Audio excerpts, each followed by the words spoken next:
Bismillahirrahmanirrahim. Rabbi israh li sadri wa yassir li amri wa hlul 'uqdatam min lisani yafqahu qawli. Allahumma anfa'na bima 'allamtana wa 'allimna ma yanfa'una wa zid lana ilman nafi'a ya rabbal alamin. Allahumma inna nas'aluka al-huda wat-tuqa wal-'afafa wal-ghina.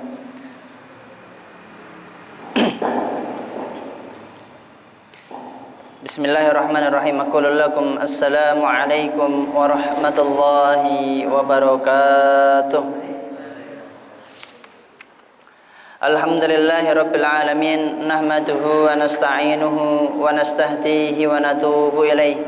Wa na'udzu billahi min sururi anfusina wa min sayyiati a'malina. May yahdihillahu fala mudilla lahu wa may yudlilhu fala hadiya lahu. أشهد أن لا إله إلا الله وحده لا شريك له وأشهد أن محمدا عبده ورسوله لا نبي ولا رسول بعده. اللهم صل وسلم وأنعم وبارك على حبيبنا المصطفى محمد صلى الله عليه وسلم وعلى آله وأصحابه ولأمته لمن سار على نهجه إلى يوم الدين. Ma'asyiral muslimin, a'azzani Allah wa iyyakum. Laqad qala Allah Ta'ala fi Kitabihil Aziz ba'da an a'udzu billahi minasy syaithanir rajim. Bismillahirrahmanirrahim. Ya ayyuhalladzina amanu taqullaha haqqa tuqatih wa la tamutunna illa wa antum muslimun. وقال حبيبنا المصطفى محمد صلى الله عليه وسلم في حديثه الشريف اتق الله حيثما كنت وأتبع سيئة الحسنة تمحوها وخالق الناس بخلق حسن. وقال أيضا حجبت النار بالشهوات وحجبت الجنة بالمكاره. إخواني في الدين أعزني الله وإياكم. Alhamdulillah, segala puji hanya milik Allah Subhanahu wa Ta'ala yang telah mengaruniakan kepada kita banyak nikmatnya sehingga Allah masih memberikan kesempatan kepada kita untuk menjalankan kewajiban kita selaku seorang hamba, yaitu mengabdi kepada Rabbul Alamin. Mengapa itu adalah nikmat yang luar biasa? Karena banyak dari umat Islam yang ngakunya muslim, namun dia belum bisa istiqomah, belum bisa untuk menjalankan kewajiban-kewajiban ia selaku seorang hamba untuk mengabdi kepada Allah Subhanahu wa Ta'ala Rabbul Alamin. Kemudian nikmat yang luar biasa pula nikmat iman dan Islam yang semoga Allah Subhanahu wa Ta'ala terus tetapkan dan kokohkan serta sabatkan kita di dalam iman kita dan Islam kita hingga akhir hayat kita. Amin ya rabbal alamin. Salawat beriringan salam semoga tetap tercurah kepada baginda besar Nabi Agung Muhammad sallallahu alaihi wasallam, Nabi yang kita nantikan syafaatnya, dan semoga kita termasuk umat beliau yang mendapatkan syafaat beliau nantinya. Amin ya rabbal alamin. Dan Nabi Muhammad sallallahu alaihi wasallam adalah suri tauladan kita, orang yang sudah dan seharusnya bagi kita semua beliau jadikan idola, dijadikan uswatun hasanah, suri tauladan yang kita ikuti jalannya, kita ikuti petunjuknya. Ada orang yang ngaku kepada Nabi Muhammad SAW bahwa ia cinta kepada Nabi Muhammad, namun dia kok menyelisihi apa yang diperintahkan atau apa yang dibawa oleh Nabi Agung Muhammad SAW. Maka ia akan termasuk ke dalam apa yang telah Allah Subhanahu wa Ta'ala kabarkan melalui lisan Nabi Muhammad SAW. Ya. Beliau pernah menuturkan, kullu ummati yadkhulunal jannata illa man aba. Qila faman ya'ba ya Rasulullah, qala man ata'ani dakhala al-jannah wa man asani faqad aba. Rasulullah alaihi wasallam pernah bersabda, setiap umatku, kullu ummati yadkhulunal jannah, ia akan masuk ke dalam surga. Janji Allah melalui lisan Nabi Muhammad SAW bahwa umatnya itu akan semua dimasukkan oleh Allah Subhanahu wa taala ke dalam surga. Ilaman aba, kecuali mereka yang enggan. Ini ada umat Nabi Muhammad SAW yang dijanjikan surga, namun mereka enggan. Ya, kila, maka para sahabat bertanya, "Waman ya'ba ya Rasulullah?" Wahai Rasulullah, siapa mereka yang enggan?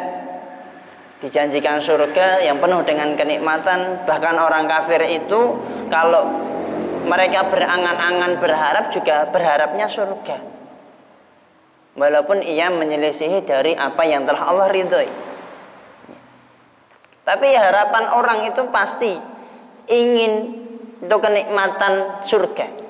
Karena kenikmatan yang tiada tara. Nggak ada yang menyamai di dunia ini, sedikit pun nggak ada. Kalau dibandingkan, dulu ada salah seorang ulama atau dalam riwayat menyebutkan bahwa nikmat yang ada di dunia ini hanya secuil.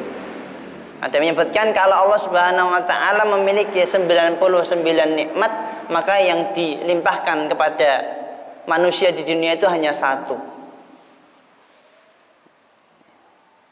Karena saking sedikitnya dan nikmat yang luar biasa itu surga. Namun ada umat Nabi Muhammad itu yang enggak mau.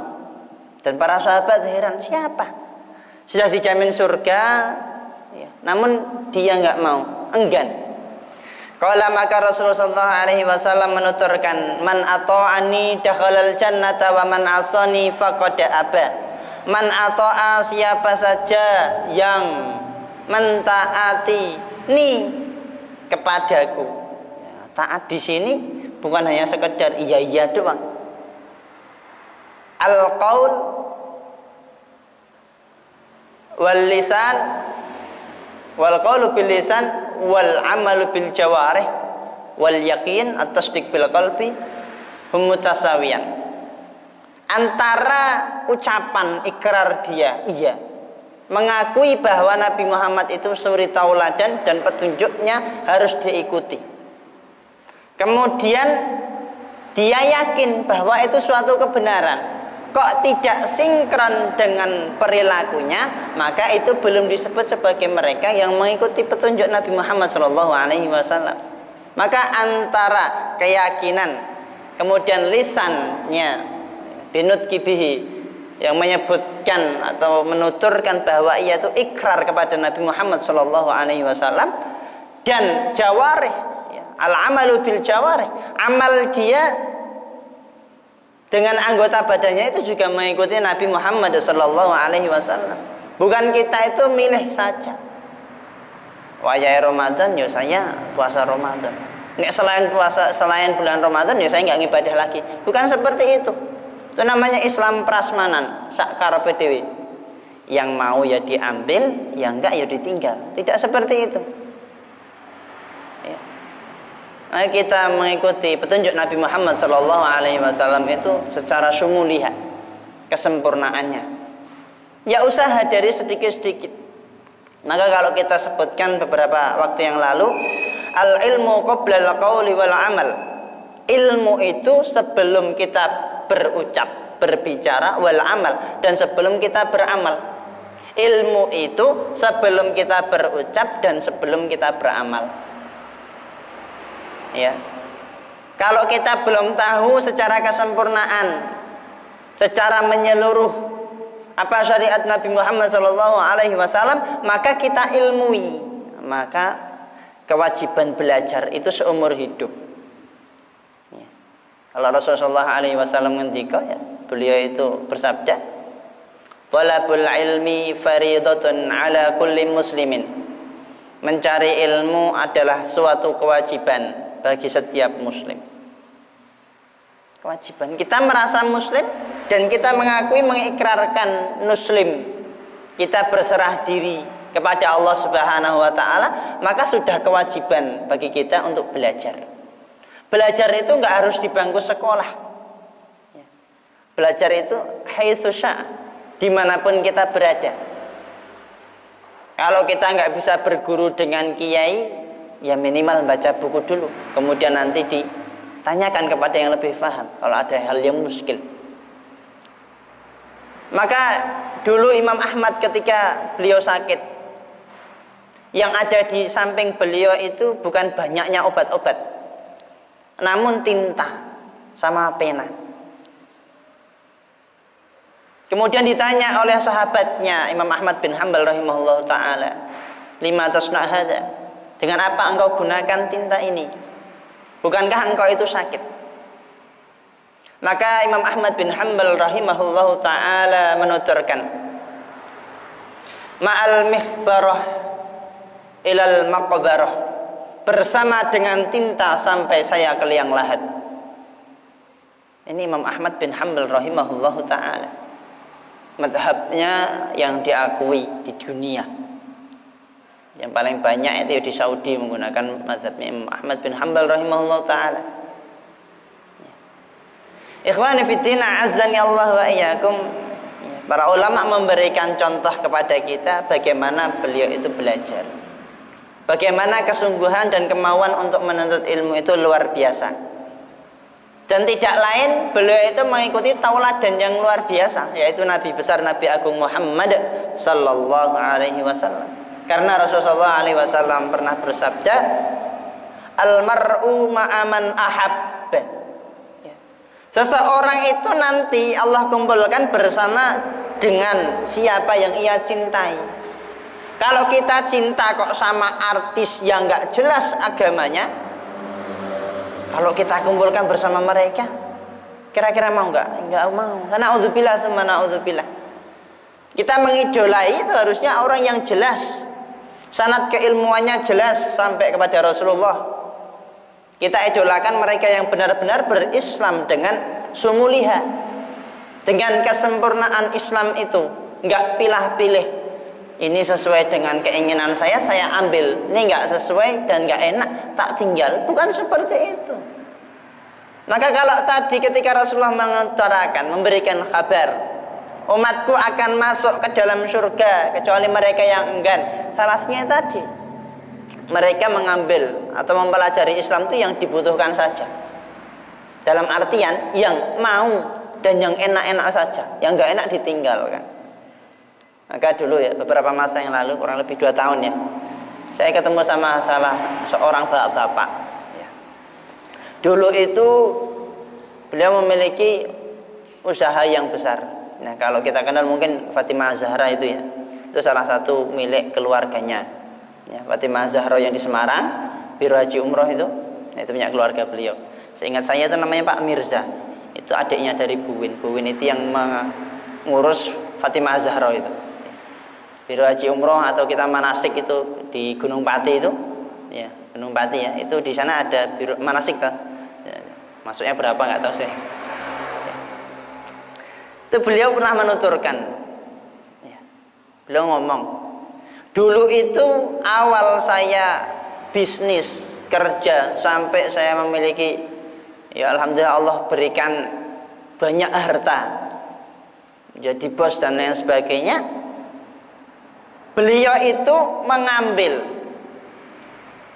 Islam, atau dalam artian beliau belajar Islam itu nggak secara sepenuhnya. Ia itu pengen belajar Islam, namun yang tidak mengganggu bisnisnya. Nah, dia sering pinjem uang ke sana, ke sini dan lain sebagainya ke bank-bank. Dan anehnya itu dulu sebelum beliau taubat, itu beliau menuturkan sendiri ya, saya itu pengennya hanya mencari buku-buku yang memperbolehkan riba. Saya mempelajari ayat-ayat riba itu, mencari ada nggak sih ulama yang memperbolehkan. Nah, sampai beberapa masa, ya, seingat saya itu sampai tahun 2010 atau 2005, 2010 atau 2012 lupa saya. Ya. Sampai titik beliau itu bangkrut. dihantui oleh debt kolektor banyak banget. Nah, saya gitu. Cicilannya itu sangat banyak, M-an bahkan beliau itu utangnya. Dan alhamdulillah setelah sampai titik tersebut, beliau bertemu dengan salah, ya pengen insaf lah bahasanya gitu ya, bertaubat, mencari salah seorang ustadz, mengeluhkan apa yang ia hadapi. Sampai pada titik tersebut, beliau sudah memiliki keinginan kuat, azam kuat untuk bertaubat, tidak lagi pilih-pilih kayak sebelumnya. Dan alhamdulillah setelah detik itu beliau berkeinginan, berazam kuat untuk bertaubat. Allah berikan kemudahan-kemudahan. Dan yang hutangnya itu kurang lebih ada 5M atau berapa ya, lupa saya juga. Dalam waktu 1 tahun alhamdulillah terlunasi semua. 1 tahun. Nah, mulai detik itu sampai alhamdulillah sampai sekarang beliau juga tidak mau main-main yang namanya kok pilih-pilih agama, pilih-pilih yang enak. Apalagi perkara riba tadi yang beliau langsung hadapi, beliau rasakan. Maka ikhwan fillah azani Allah wa iyyakum, ini ya cerita dari orang yang pernah mengalami. Orang yang pilih-pilih hal agama itu sesukanya, yang enak-enak saja. Nah seperti itu nantinya, gak nyaman pasti. Kalau toh Allah tidak memberikan peringatan di dunia, maka Allah akan hukum nanti di akhirat. Naudzubillah tsumma naudzubillah. Maka kalau kita sudah mengikrarkan asyhadu alla ilaha illallah wa asyhadu anna muhammadar rasulullah, maka kita juga harus berusaha sekuat tenaga untuk menerapkan hidup kita itu sesuai dengan ajaran Allah dan Rasulnya. Bukan mengikuti ajaran siapa yang gak jelas. Namun kita harus berkomitmen, berusaha kuat untuk menerapkan hidup kita itu diatur dengan hukum Allah Subhanahu wa taala. Ikhwani fiddina azani Allah wa iyyakum. Jelas tadi ketika Rasulullah SAW menghabarkan umatku itu akan masuk ke dalam surga kecuali mereka yang enggan. Maka siapa yang enggan? Rasulullah menyebutkan man ata'ani, siapa yang taat kepadaku maka ia akan masuk ke dalam surga. Wa man asani, nah ini yang kedua, aso, menyelisihi, mendurhakai, mengatakan bahwa ini dari Rasulullah bahkan bukan, padahal bukan. Man kadzdzaba alayya muta'ammidan falyatabawwa maq'adahu minan nar. Siapa yang berdusta atas namaku, ini nama Muhammad sallallahu alaihi wasallam, maka Allah siapkan nanti tempat tinggalnya itu di neraka. Nah, ini ada orang yang mengaku-ngaku ini ada syariat baru dan lain sebagainya. Kok dia menisbatkan kepada Rasulullah dan tidak benar, maka hati-hati. Allah sudah sediakan baginya tempat tinggal, singgasana, tabawa itu ya, singgasana, tempat tinggal di neraka. Nauzubillah tsumma naudzubillah. Maka ikhwani fillah azani Allah wa iyyakum, di sini khususnya kepada diri saya sendiri dan kepada jamaah sekalian, mari kita sama-sama berusaha untuk mengiltizami Islam kita. Kita beriman kepada Allah itu enggak hanya sekedar pengen-pengenan, namun penuh dengan kesadaran kita. Agar kita menjalankan syariat Islam, menjalankan sholat kita, puasa kita, zikir kita pagi dan sore, segala aktivitas ibadah kita itu sangat bermakna dan tidak hanya sekedar untuk menggugurkan kewajiban. Nah, betapa banyak orang yang sholat itu hanya untuk menggugurkan kewajiban, padahal tujuannya bukan seperti itu. Nah, kalau kita memahami dalam surat Al-A'raf, ya, saya ingat saya itu, Allah Subhanahu wa taala menuturkan inna sholati, kul, katakanlah inna sholati, bahwa sholatku, wa nusuki, dan ibadahku, wa mahyaya, dan kehidupanku, wa mamati, dan kematianku, lillahi rabbil alamin, untuk Allah Subhanahu wa ta'ala saja. Nah, ini berat. Maka dalam sholat kita, dalam iftitah kita, kalau yang menggunakan Allahu Akbar kabira, di situ kita ikrar setiap kita doa iftitah. Allahu Akbar kabira, alhamdulillah katsira, subhanallah bukratan wa asila, inni wajjahtu wajhiya lilladzi fatara samawati wal arda hanifan musliman wa ma ana minal musyrikin. Inna salati wa nusuki wa mahyaya wa mamati lillahi rabbil alamin la syarikalah wa bidzalika umirtu wa ana minal muslimin. Kita ikrar bahwa sholat kita, ibadah kita, segala aktivitas hidupan kita dan kematian kita itu hanya milik Allah Subhanahu wa ta'ala. Maka kalau kita sudah sadar seperti itu, insya Allah kita akan beramal soleh, beribadah itu dengan tenang, nggak risau. Ikhwani fillah, azani Allah wa iyyakum. Pada kali ini insya Allah kita akan membahas sedikit dari kemarin. Ya, ada pertanyaan dari Pak Ari. Ya. Ustadz, ada nggak sih amalan-amalan yang pahalanya itu semisal haji dan umroh?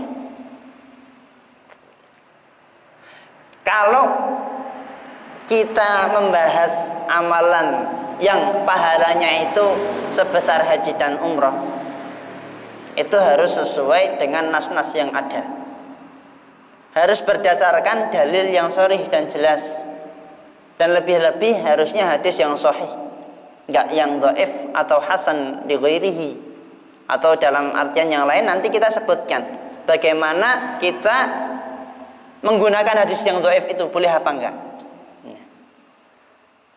Sebelum kita sebutkan, ada beberapa amalan-amalan yang pahalanya itu disebutkan beberapa riwayat itu seperti pahala haji dan umrah. Maka di sini saya akan membahas sedikit dari sholat syuruk yang sempat kita bahas kemarin. Ya. Walaupun pembahasan ini itu banyak klaimer ya, menyebutkan bahwa hadis ini sahih. Hadis ini sahih, benar-benar sahih, mutasil, nyambung kepada Rasulullah SAW. Yang bunyinya hadis dari siapa dan seperti apa riwayatnya, saya bacakan dulu. Anas bin Malik radhiyallahu taala anhu, anna Nabiy sallallahu alaihi wasallam qala man shallal ghadata fi jama'atin thumma qa'ada yadhkuru hatta tatlu'a syamsu thumma shalla rak'ataini kanat lahu ka ajri hajjatin wa umratin. Wa qala Rasulullah alaihi wasallam sallallahu alaihi wasallam tammah rawahu at-Tirmidzi wa qala at-Tirmidzi hadisun hasan.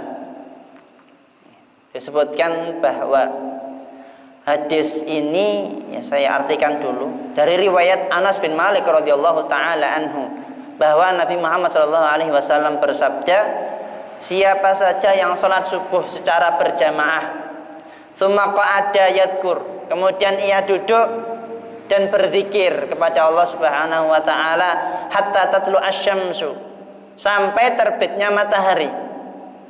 Tsumma shalla rak'atain, kemudian ia salat 2 rakaat. Kanat lahu ka ajri hajjah atau hajjatin wa umrah, seperti ia mendapatkan pahala haji dan umrah. Wa qala Rasulullah, dan disebutkan dalam riwayat bahwa Rasulullah alaihi wasallam menuturkan tammah,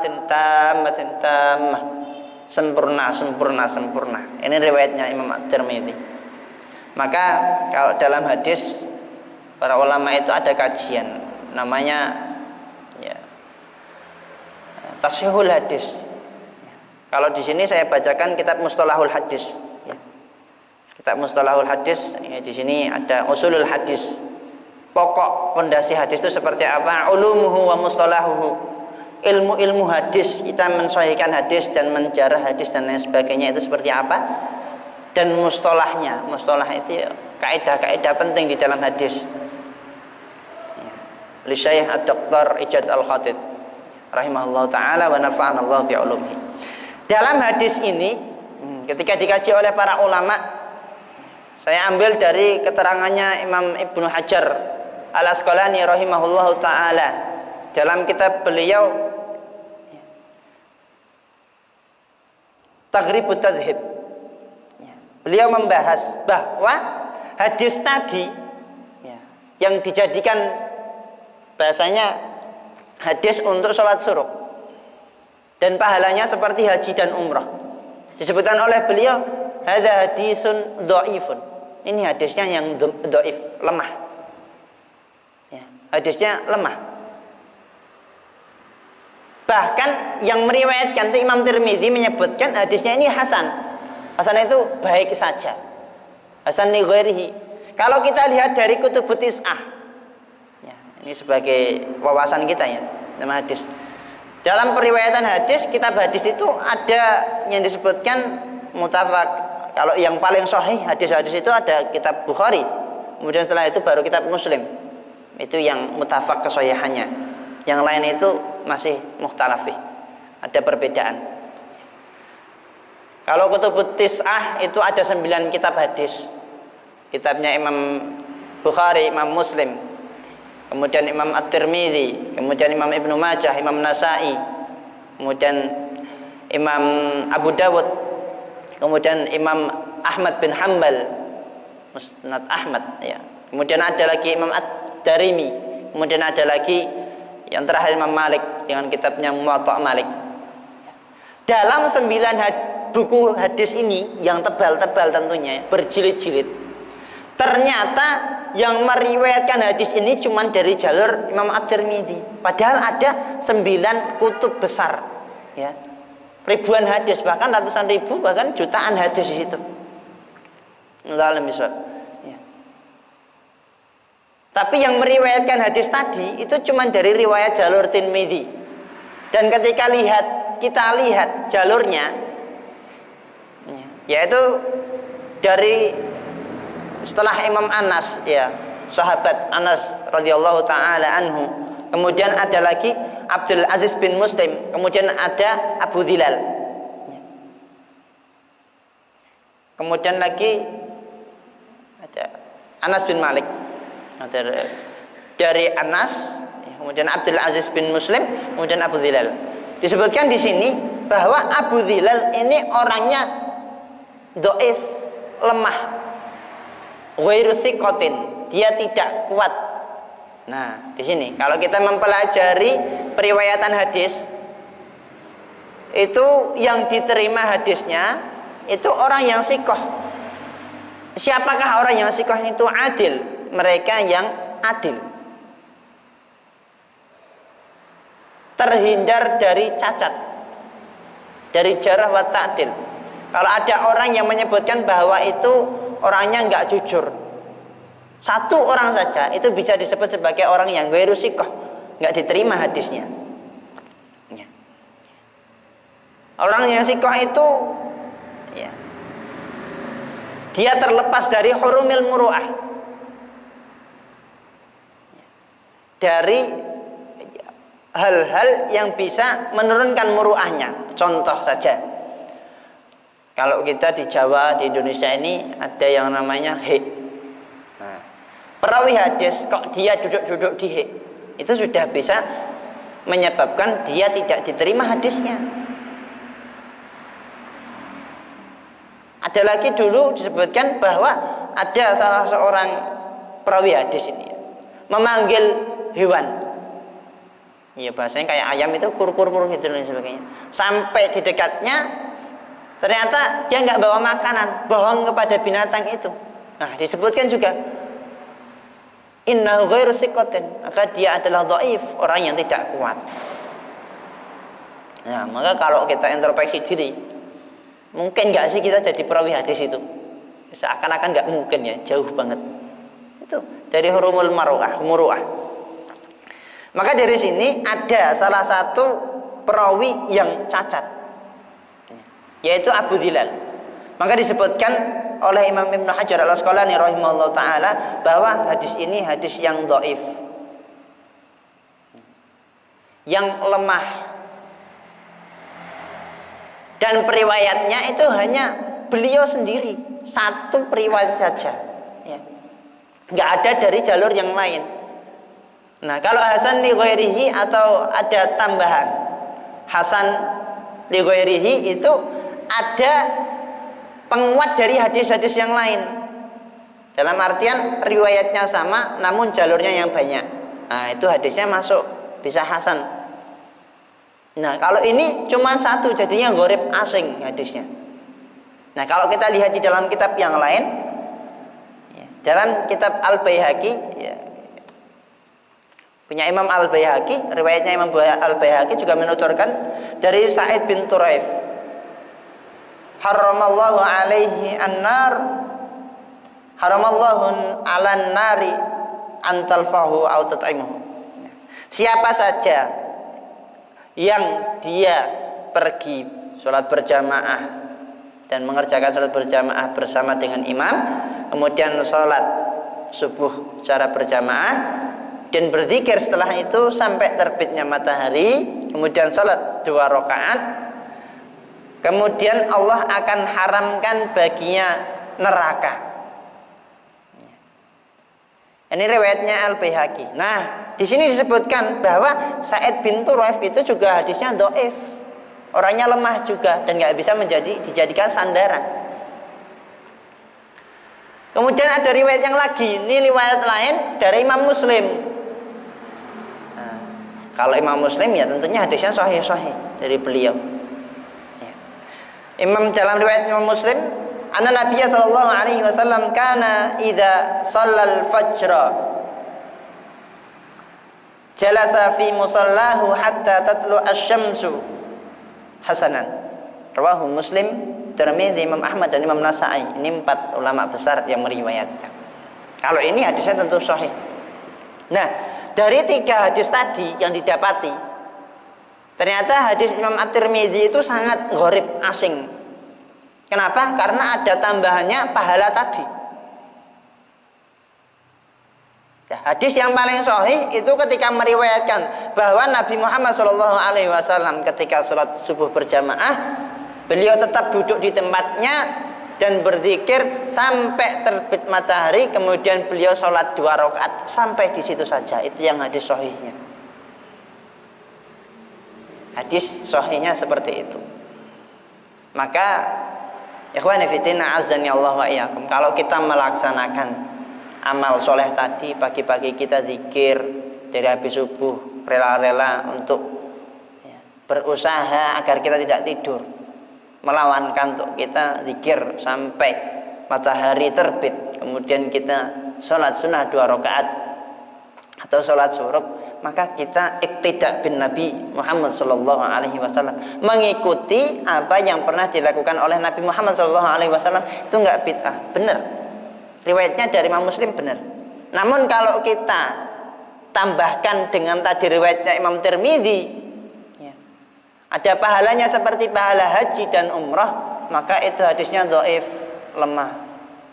Nah, kalau hadis mutaakhir atau muhaddis atau mujarrih atau mu'addil hadis, yaitu Imam Syekh Al-Albani. Nah, kalau kita lihat dari keterangan beliau bahwa hadis ini hadis sahih, padahal fihi muskilah, di dalamnya ada masalah dari perawinya.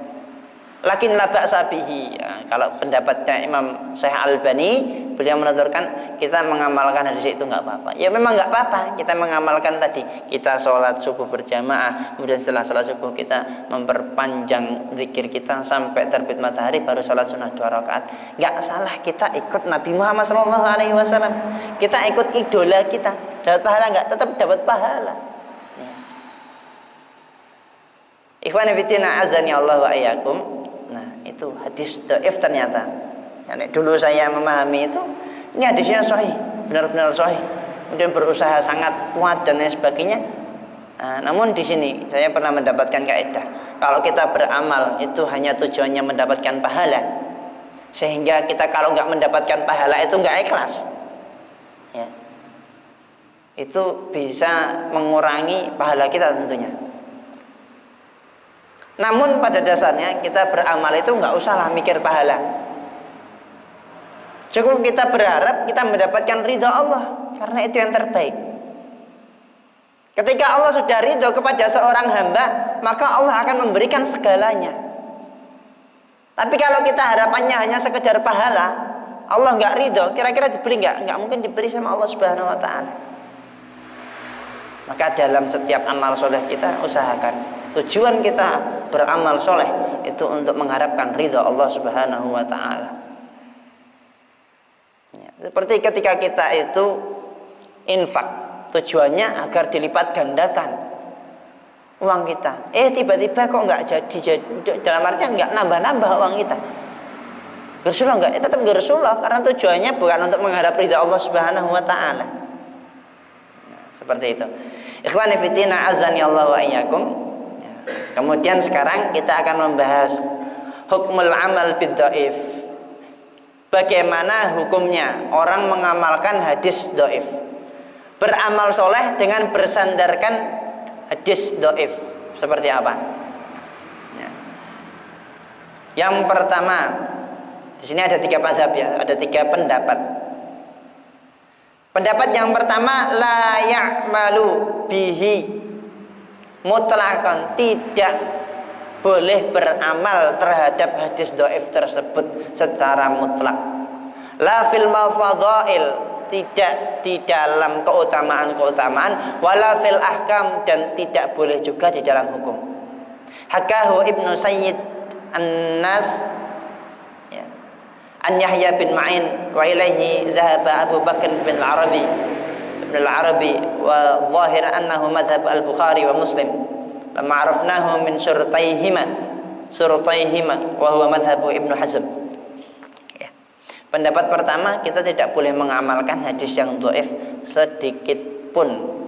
Apakah itu untuk fadhail, keutamaan saja, wala fil ahkam, adapun untuk hukum juga nggak diperbolehkan. Ini pendapat pertama. Ini pendapatnya 2 sahihaini, yaitu pendapatnya Imam Muslim dan pendapatnya Imam Bukhari rahimahumullah ta'ala. Ini pendapat pertama, kita nggak boleh. Nah, kemudian ada pendapat yang kedua.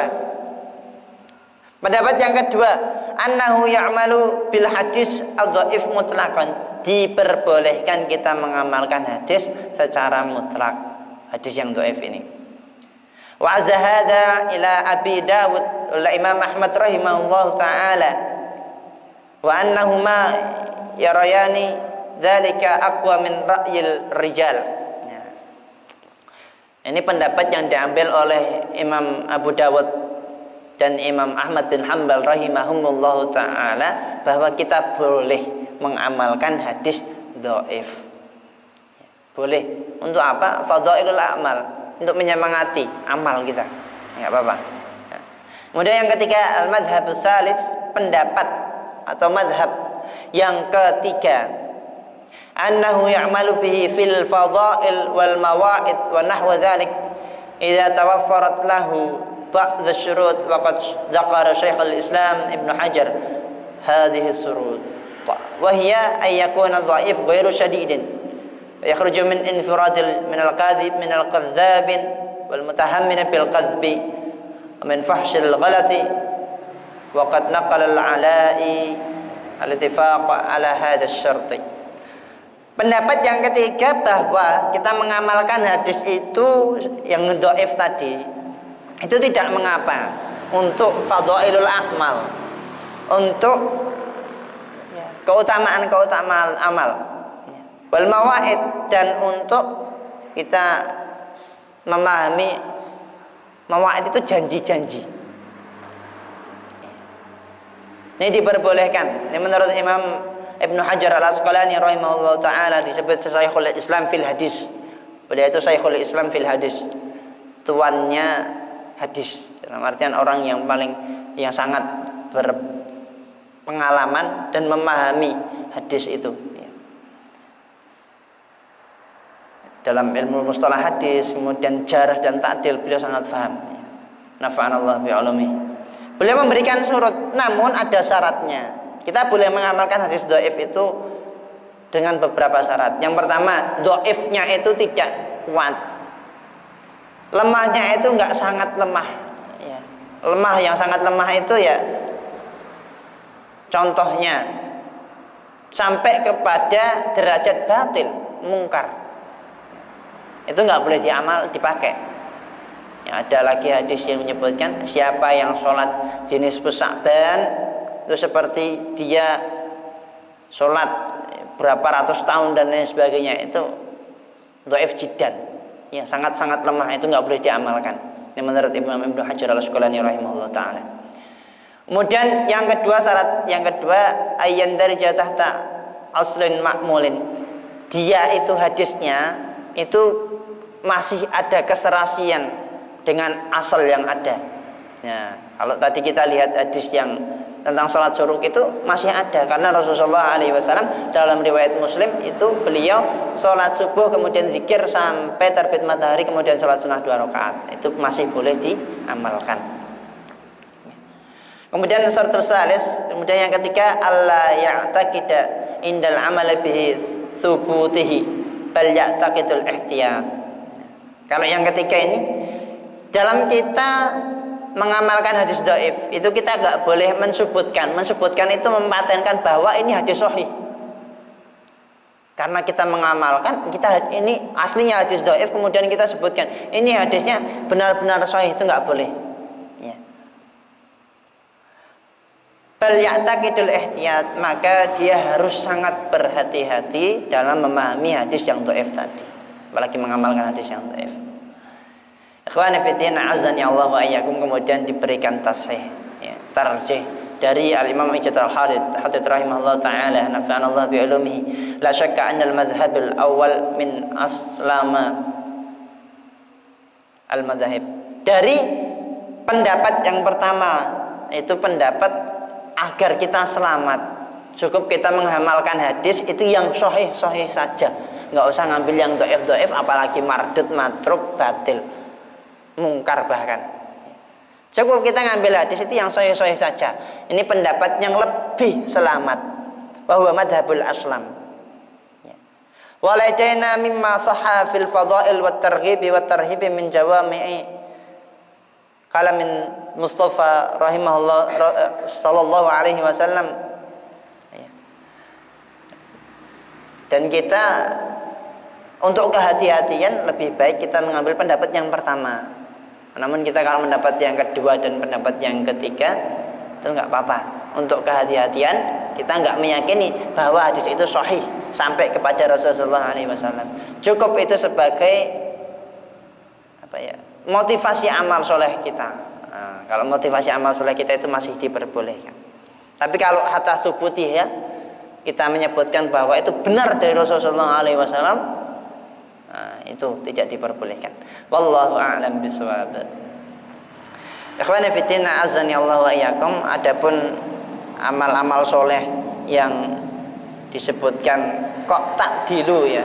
Takdilu itu menyerupai, sama, hampir sama dengan pahala haji dan umrah. Ini ada beberapa keterangan.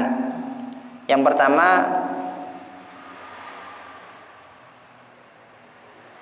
birrul walidain. Orang yang birrul walidain, berbakti kepada orang tuanya, itu bisa ya, menyamai pahala haji dan umrah. Ini dalam beberapa riwayat, namun saya belum mengecek kesahihan hadisnya juga. Wallahu a'lam bishawab. Kemudian ada lagi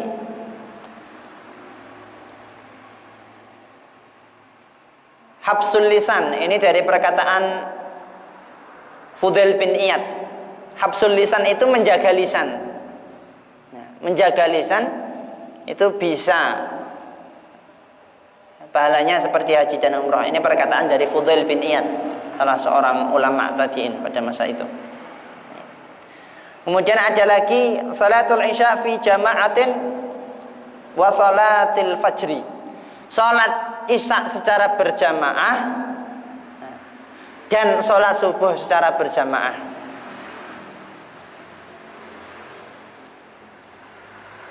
Kemudian orang yang menjaga sholat 5 waktu dan lain sebagainya banyak. Namun ikhwan fillah, azani Allah wa iyyakum, kalau kita bisa haji, cukup kemampuan kita, ya laksanakan haji itu. Karena haji mabrur itu adalah predikat yang paling tinggi, disebutkan oleh beberapa riwayat seperti itu. Kalau kita bisa haji seperti itu, kita kerjakan haji. Nah, kalau kita bisanya beramal yang sedikit-sedikit, ya, kita mencari pahalanya yang besar-besar dan lain sebagainya, nggak apa-apa. Itu usaha kita. Namun kita harus yakin bahwa tujuan kita beramal itu mengharap ridha Allah Subhanahu wa Ta'ala. Bukan kita itu pikirannya pahalanya seperti ini, pahalanya seperti ini, tidak. Itu hanya sebagai motivasi kita. Itu pahalanya besar loh, gitu. Yang lebih penting itu kita dalam beramal mengharap ridha Allah Subhanahu wa Ta'ala, agar kita itu ya enggak ngersulo nantinya. Ya.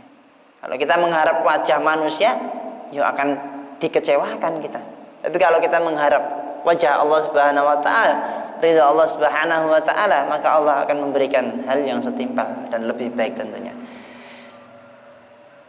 Ma'asyiral muslimin, a'azzani Allah wa iyyakum, nafa'ani Allah wa iyyakum. Mungkin cukup sampai sini saja pembahasan kita.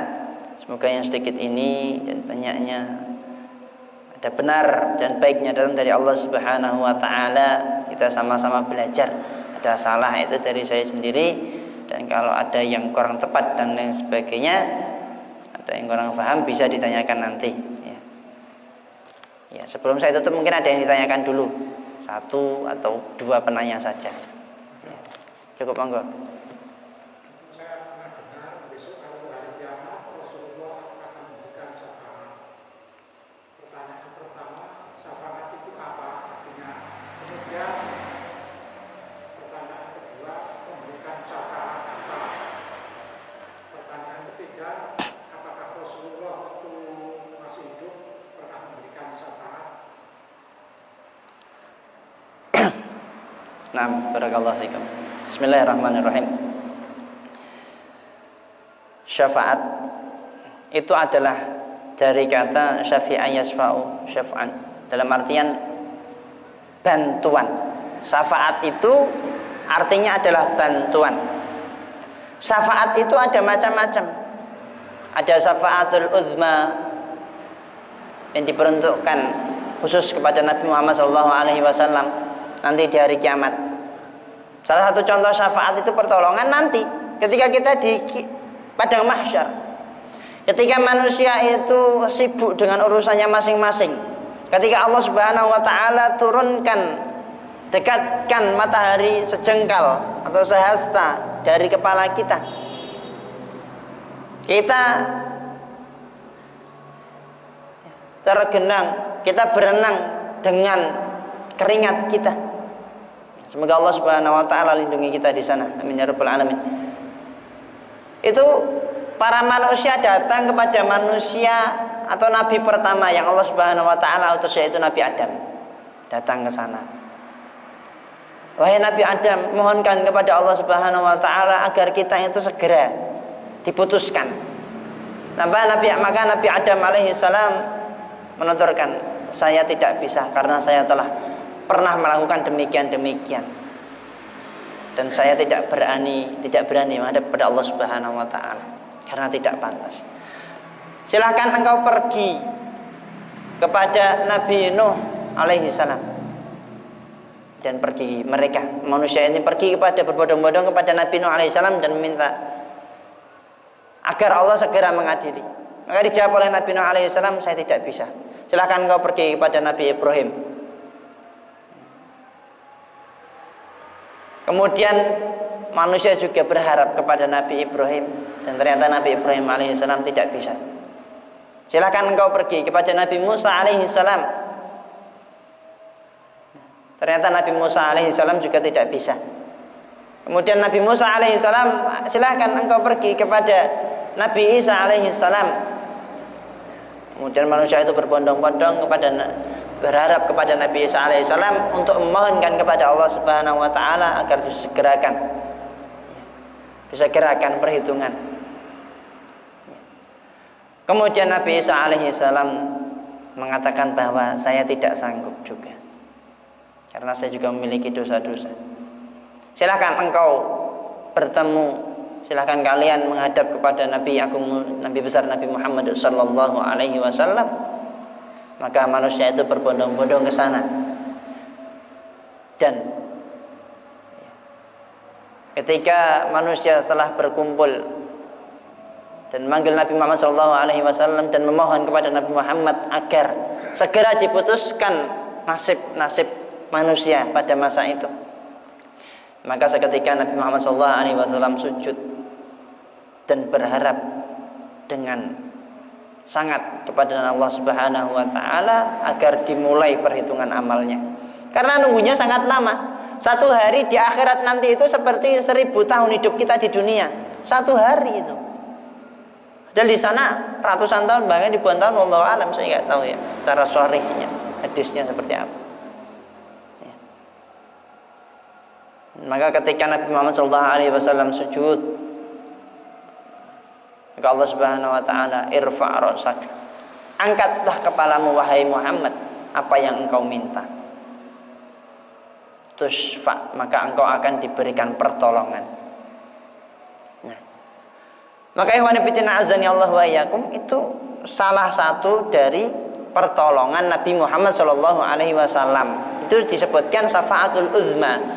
Syafaat pertolongan yang sangat besar, karena tidak ada manusia yang bisa dan sanggup melainkan pertolongan dari Allah Subhanahu wa taala melalui Nabi Muhammad sallallahu alaihi wasallam. Nas'alullah syafaa'ah minhu. Amin ya rabbal alamin. Nah, itu. Contoh syafaat ada banyak.